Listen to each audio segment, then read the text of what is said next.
Coach, this is now. I think you're going into your second week with this team now. What do you make of the talent that you've had available? Because we see a lot of new faces as well from the previous under 20 camps. Thank you. What we're trying to do, we tried to check mostly the players who are playing in the DDC and the players that are playing in the PSL locally, those who are around, those who are regulars in their teams, before we could maybe go outside. But the most important thing was for us to put them together. To check, we had a group of about 46 players, and then what we wanted to check them closely to say who best qualifies in terms of representing the nation in the under 20. Coach, it must be exciting to have players that play the DSTV Premiership in your squad, to also see that they are also active in their clubs. Very, very exciting. It also assists in terms of the preparation, because it makes it shorter. Because they are already playing, the fitness level is okay, tactical awareness is also there, so it's only for us to put it on how we want them to play. So it makes it very, very easy with this kind of players. Look, we started only last week on Thursday, and when people are arriving, always there will be challenges here and there, but we started properly on Friday. But where we are now, we could say we can have a team that can be able to play. Mm-hmm. It's been a long wait, Coach. I think it's the first time the under-20 is meeting since 2022. That must be a concern, especially when you want to build a strong national team that will qualify for not just the AFCON but the Olympics.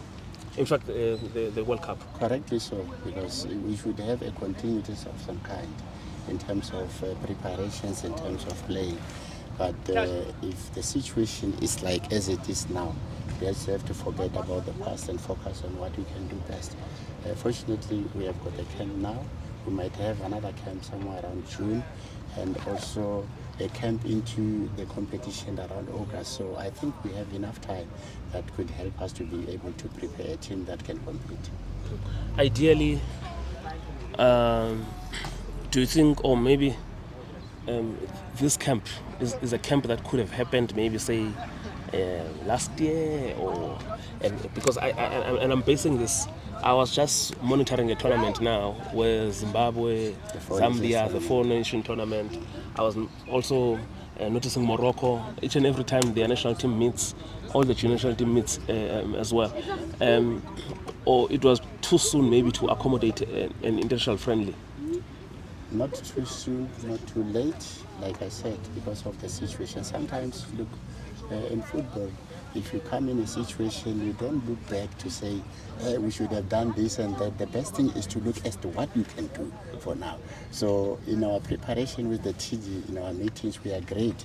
Let's first work on these local players, look at everybody here, then we come back again around June.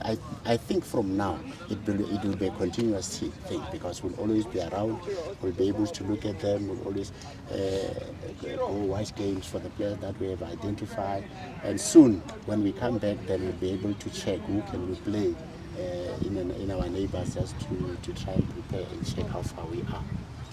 Coach, what do you think has been behind this rise, especially in the Premier Division, of a number of teenagers being given minutes and not just coming on towards the end, but being given a proper chance? Yeah, I said earlier on about that, to say it's an opportunity for us, and it has helped us a lot, because you see, you find those players that it's hardly 3 weeks or so they've been playing in their senior teams, so it makes it easy for us to be able to prepare the team, and for the other players also to make sure that they become at the same level. But the most important thing again is for them to understand each other. You see, these players are playing in different teams, different ways of playing and so on, but the moment we bring them together, then it makes a difference. Coach, we obviously see a notable addition into your technical team as well, Coach Yeye. What has he brought? We saw him taking over the session as well, the last session. What has he brought to you guys? Very, very important.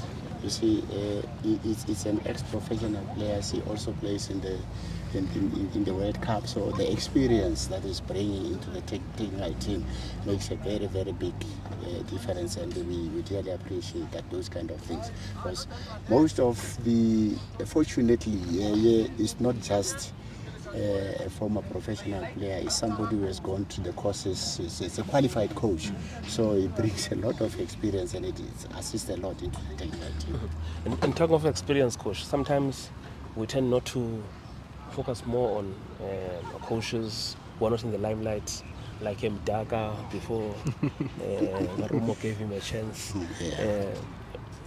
I see someone like Mogudi, and we know what he's done, especially down there, long before even UJ with university as well.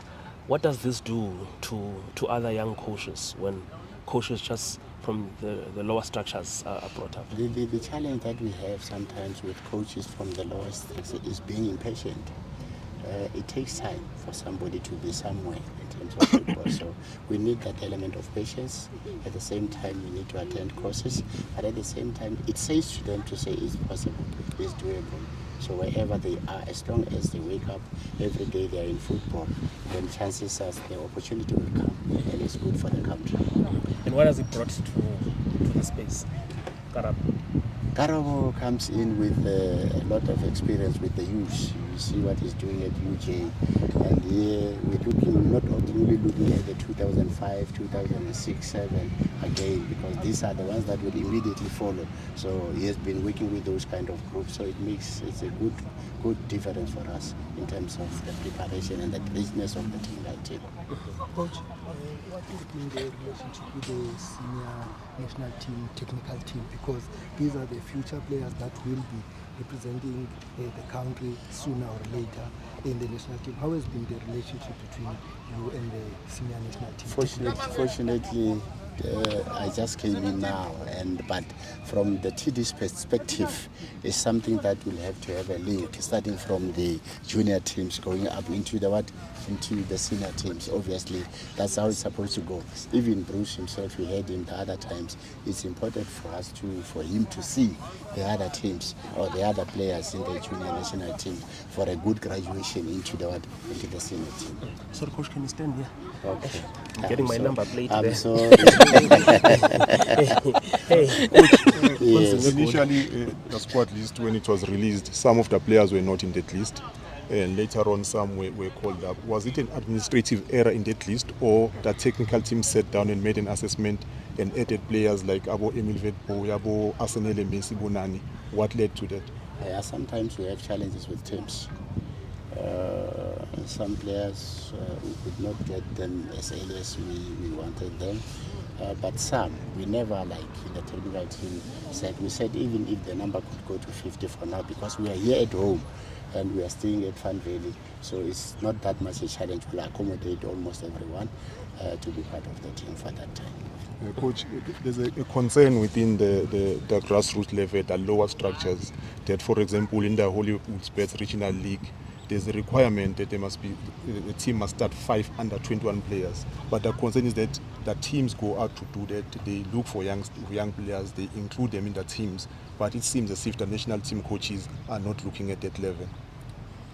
I wouldn't say that. I wouldn't confirm on that to say the national teams. And I'm not sure which level you're talking about to say they are not looking at them, because The Hollywood Sports Regional League. the Hollywood Best Regional League. So I think for the fact that this is the first camp, let's say we talk about the under 20 now. For the fact that this is the first camp and it's our first way of preparing, we just believe that there will be a number of loopholes, number of areas that are not covered in terms of getting all the players. But the program is, as we discussed with the TD, to say once we have covered the camp in September, or we have gone for the COSAFA qualifiers, then we need to extend the programs in terms of being able to see these players who might have not been or hasn't got the chance to play in the PSL and the DDC. We stretch ourselves to go and shoot those kind of players, so that if we have them, then we can be able to include them. Yeah, Coach, what is the plan with the overseas players? Because we don't see them here, and for a very long time. In fact, if you look at the last AFCON, there were some overseas-based boys there, and just when you look in our national teams, maybe with the exception of Banyana, overseas talent is just being ignored from what it looks like? Fortunately, this has been discussed with the TD. We already have a list of the number of players who are playing abroad. But the fact that we were doing this camp, we wouldn't actually say we rush into going outside before we could work inside and check who do we have and so on. But what the TD promised is that if things go well, like we want them, then in the next camp we shall have checked the number of them and see who are the possible ones that can be able to join us from outside. What is well, coach? Well, it says a lot of things. When you say things where it goes well, you plan a program, and then the program doesn't go that way sometimes. But in our wish, it means we'll have them. Funding, part of it. I can't go into that, but I'm just trying to say in our wish, in our program, we are saying if it goes according to our plan, then we'll have them. Mm-hmm. But how important is to have this overseas? Very, very important. players, coach? Very, very important. More so if they are the South African players. Very, very important. Or especially in terms of the standards, and also making sure that we cover everywhere, every place for the players, those who qualifies in terms of the age and also qualifies in terms of playing. They are South Africans, we need to have them because we are talking about the national team. Mm-hmm. Okay, before we release you, coach, just clear details in terms of you had a group of how many players? 40? We had about 46. 46. So now you are breaking them down for the next camp. How many are they going to be? And also in the next camp, you're also playing international friendlies. Yeah, that's when we'll try and see how much can we have. We haven't decided yet to say definitely this is how much we'll have. We'll sit down with the technical team and also check with the office to say, let's say we want this number, and then we interact with the office and agree on the number that we want. Okay, and play international friendlies. Yes, obviously in the second camp we'll do that. Okay.